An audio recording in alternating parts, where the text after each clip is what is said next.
साथियों, आप सभी को पुनः एक बार नमस्कार। आज का मेरा ये जो वीडियो है, ये जो एपिसोड है, एमए पूर्वार्ध हिंदी साहित्य का जो तृतीय प्रश्न पत्र है, जो मध्यकालीन काव्य से संबंध रखता है, उससे ये संबंधित है। और इसमें आज मैं आपके लिए पुनः एक बार विनय पत्रिका का जो बहुत प्रसिद्ध पद है वो लेकर के आया हूँ, क्योंकि विनय पत्रिका का जो उत्तरार्ध भाग है वो हमारे पाठ्यक्रम में संकलित है। और विनय पत्रिका के उत्तरार्ध भाग से जो व्याख्या का प्रश्न है, लगभग 10 अंक की व्याख्या हमारे प्रश्न में आती है, तो उसके बारे में हम जो है चर्चा करेंगे। देखिए, उनका तुलसी के विनय पत्रिका का ये जो पद है बहुत महत्वपूर्ण पद है और प्राय परीक्षाओं के अंतर्गत इसकी व्याख्या बार बार पूछी जाती रही है। तो मैं इस पद के बारे में आपसे चर्चा करूंगा कि देखिए, उनका ये जो पद है उसकी जो प्रथम टेर है वो कौन सी है कि कब हूँ यही रहनी रहूंगे, यानी कि मैं कब तक इसी योनि में रहूंगा, कब तक मैं इसी स्थिति में रहूंगा। इसके बारे में यहाँ पर अपनी जो दार्शनिक भावना है उसको प्रकट करते हुए तुलसीदास ने इस पद में अपने मंतव्य को प्रकट किया है। देखिए क्या कहते हैं तुलसीदास, पहले पद पढ़ते हैं अपन एक बार कि कब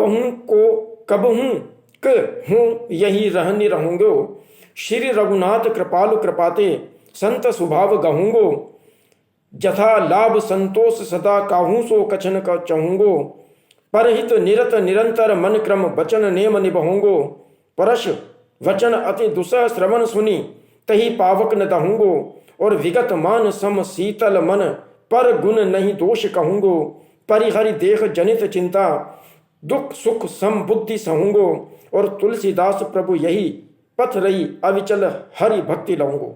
क्या कहते हैं तुलसीदास कि मेरा जो मन है वो किस प्रकार से संसार के माया मोह में, संसार की बाह्य जो परिस्थितियां हैं, उन संसार की बाह्य परिस्थितियों के अंतर्गत पूरी तरह फंसा हुआ है।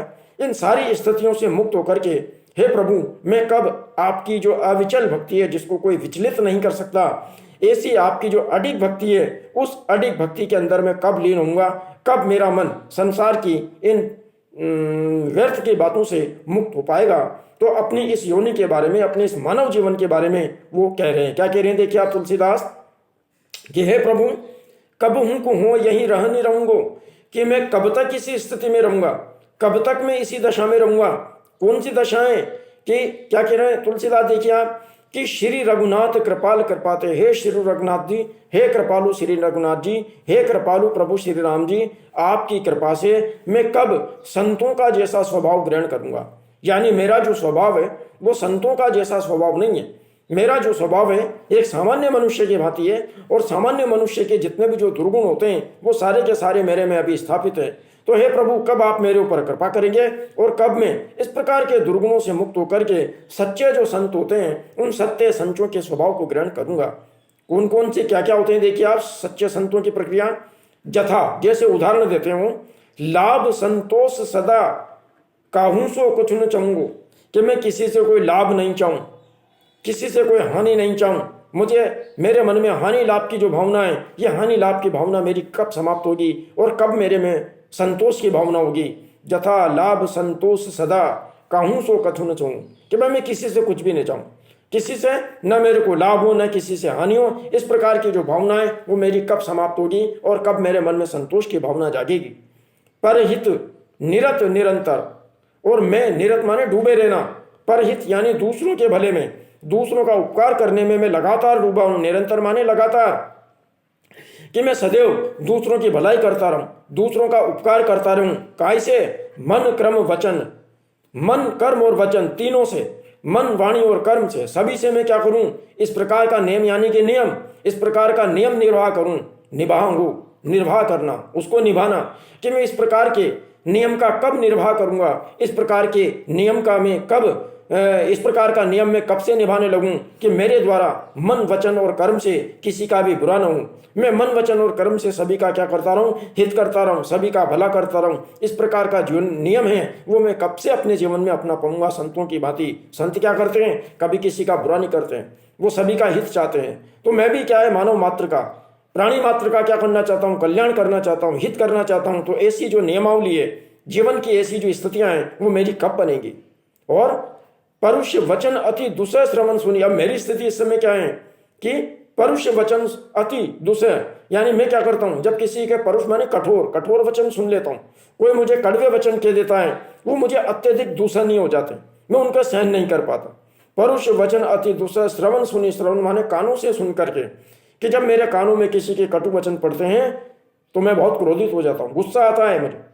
तो उन कटु वचनों को सुन करके भी मैं पावक की तरह नहीं जलूं, अर्थात मेरे मन में, पावक यानी अग्नि, यानी मेरे मन में क्या होता है, कोई मुझे गाली देता है, कोई मुझे अपशब्द बोलता है, कोई कटु वचन बोलता है, तो मेरे मन में क्या होता है, क्रोध उत्पन्न होता है, क्रोध की अग्नि उत्पन्न हो जाती है। तो हे प्रभु श्री राम, संतों का क्या स्वभाव होता है, उनको कोई कितने भी कटु वचन कह दे उनके कोई फर्क नहीं पड़ता, बिल्कुल शांत रहते हैं। तो मैं किस प्रकार से ऐसा जो शांत स्वभाव है वो ग्रहण करूंगा, कि कोई मुझे कटु वचन कह दे, कड़वे वचन कह दे, तो भी मैं अग्नि की भांति जलूं नहीं, मेरे मन में क्रोध की भावना, द्वेष की भावना नहीं आए, और विगत मान, मैं भूल जाऊं सारी चीजों को, कि कौन मेरा मान कर रहा है, कौन मेरा सम्मान कर रहा है। सम शीतल मन, और मेरा मन क्या हो जाए, सभी के प्रति समान हो जाए, सभी को शीतलता से मैं ग्रहण कर लूं।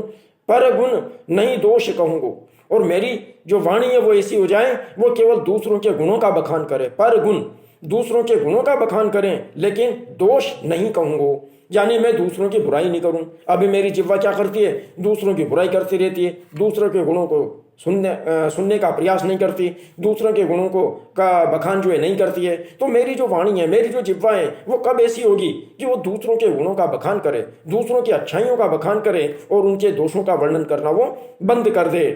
परिहरि देह जनित चिंता, और देह से जनित जो चिंता है, यानी शरीर की हमारी भौतिक और आदि व्याधि जितने भी हमारी, इन सारी चिंताओं को हम क्या करें, त्याग दें, परिहर दें। कब मैं इन सारी चिंताओं से मुक्त होऊंगा, दुख सुख समबुद्धि सहूंगा, और मैं अपने जीवन में आने वाले सुख दुख सभी को क्या करूं, समान बुद्धि से सहन करूं।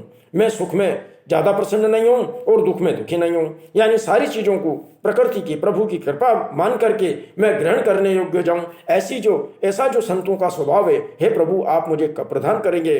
तुलसीदास कहते हैं, क्या कहते हैं, कि तुलसीदास प्रभु यही पथ रहेगी, हे प्रभु मैं इसी पथ पर रहूं, इसी मार्ग पर रहूं, अविचल हरि भक्ति लाऊंगा, कि आपके द्वारा जब मेरे ऊपर कृपा होगी तो संतों के इसी मार्ग को मैं ग्रहण कर सकूं, और संतों के इसी मार्ग को ग्रहण करके मैं क्या करूं, अविचल हरि भक्ति लाऊं।